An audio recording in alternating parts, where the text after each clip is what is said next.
The first time you watch a Kirin Camp video, it almost tricks you. The world hushes itself, rain taps the ground like a secret code.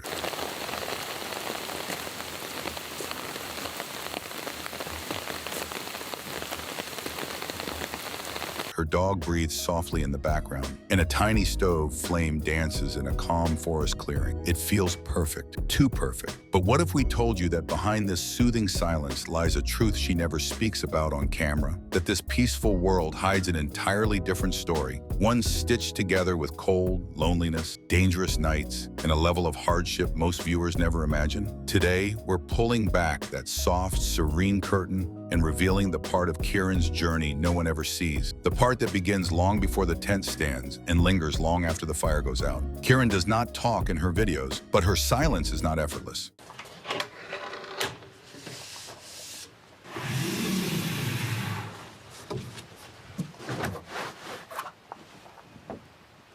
It is chosen, crafted, and carried. Her world is built out of scenes that take hours to prepare, lugging equipment across damp forest floors, checking weather forecasts that change by the minute, and testing stoves that sputter unpredictably in the cold. There is no crew hiding off screen, no protective cocoon of production staff ready to intervene. It is only her dog, and a small set of tools: camera, tent, stove, gear, and the unpredictable temperament of nature. Imagine standing alone in a forest at dusk, the temperature beginning to dip below freezing, the ground soft with melting snow. You set up a tripod, adjust angles, test the lighting, and hope the battery lasts longer than the storm clouds forming overhead. For the viewer, that moment becomes a soft, dreamy shot of snowflakes drifting into focus. But for her, it has already been an hour of fumbling with cold fingers, wiping moisture off the lens, repositioning again and again so the final shot feels calm rather than chaotic. How many times do we forget that behind every tranquil scene in nature,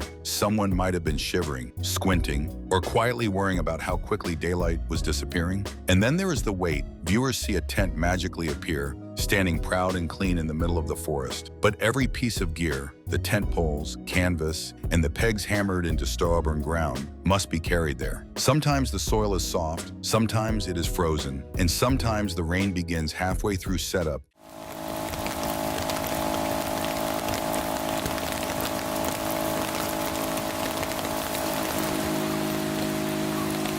and turns every step into a heavy, muddy drag. It is not glamorous or aesthetic. It is physical labor layered with the pressure of knowing the camera must capture only the beauty, not the effort. Her dog, loyal, warm, and central to the identity of her channel, adds another layer of responsibility. He is her companion, certainly, but in cold weather, he is also her worry. A dog cannot tell you if he is cold, his paws hurt, or if he is frightened by a distant animal or a sudden storm. So she checks him constantly, adjusting his blanket, drying him off, and watching his breath in the cold. It is hard enough to take care of oneself in unpredictable weather. It is another thing entirely to take care of a creature who depends entirely on you, especially when the nearest town or help might be miles away. One of the unspoken truths of creators like Kirin is loneliness. Not the peaceful solitude that audiences romanticize, but the raw, bone-deep aloneness that sinks in when night falls fast and the wind begins to roar against the thin walls of a tent. There are nights when the forest sounds like it is speaking in a language of creaks and snaps and shifting shadow. Most of us, hearing a branch crack outside our bedroom window, would leap awake and flick on a light. But out there in a snow-covered clearing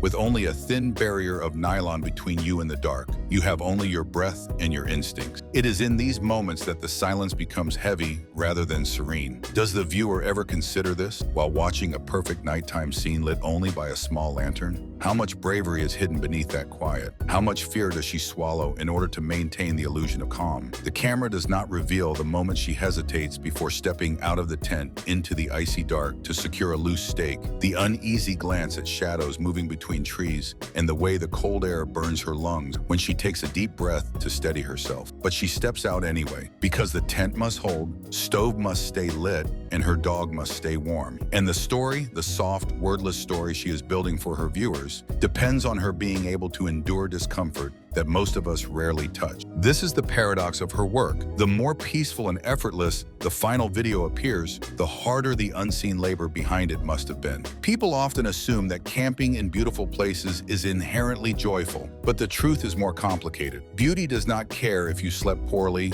or if your hands ache from the cold, and nature does not pause has to give you a break because you are filming. And the pressure, once an audience grows, expectations grow too. There is a demand for novelty. Camp in snow, rain, wind, mountains, and near rivers. The bar rises quietly but relentlessly. The platform rewards extremity, but extremity also carries risk. So slowly, creators like Kirin push themselves into harsher and harsher conditions to maintain relevance in a world where attention shifts as quickly as the weather. Have you ever felt that tension? The kind that whispers you must always do more, show more, and be more?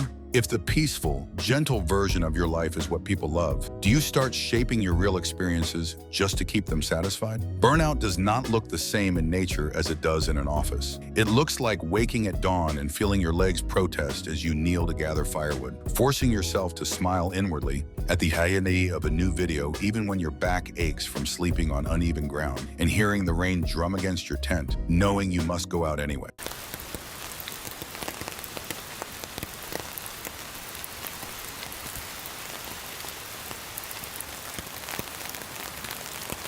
Not because you want to, but because your viewers expect a story filmed in the rain. Sometimes the cost is emotional. The comments, meant kindly, often say things like, "Your life looks like a dream," or "You are so lucky to live like this every day." But the truth is messier. Her life is not a dream. It is a commitment, one that leaves little space for comfort, routine, or emotional rest. There are moments when the quiet becomes too deep, the isolation becomes a weight pressing against the chest, and yet, because the persona she has built is one of soft, serene solitude, she must absorb these feelings alone. And then there's the unpredictability. Viewers see the best shots, the moments when the rain slows enough to make patterns on the tent, not when it pours so hard that filming becomes impossible. They see the dog curled sweetly beside her, not the times he shivers and she worries whether she's doing enough to keep him warm. There are also small tragedies that never make it into the videos. A favorite piece of equipment lost to a river, a tent pole snapped by aggressive winds, and a camera lens fogged and ruined by cold moisture. These are not headline-worthy tragedies, but they sting in their own quiet way, because every lost item or broken tool means more weight to carry home, expenses to replace gear, and stress as she tries to maintain the illusion of ease. Her challenges exist in layers: physical, emotional, environmental, and creative. But woven through them is a steadfastness that viewers rarely see. Kirin doesn't speak about her hardships. She lets the crackling fire speak for her. Yet the hardships are there, breathing beneath every peaceful frame. And still, she goes back out, to the rivers, forests, snow, and to the rain. Perhaps because the world she creates gives her something too, a sanctuary, rhythm, and a purpose. Because silence, even when heavy, carries wisdom. The small, warm moments, the dog nudging her hand, satisfaction of a tent finally standing firm, and the first spark that catches on damp firewood are enough to outweigh the difficult. But next time you watch her, when the camera glides over a serene clearing or a quiet snowfall, ask yourself this: what did it cost her to bring you that moment? And what storm did she endure so that you could feel calm for 10 minutes? Behind every peaceful scene lies a person who fought against discomfort to make it possible. Kirin's world is beautiful, but it is a beauty carved from effort, persistence, and the kind of strength that does not boast or speak loudly. Let us know what you think about her.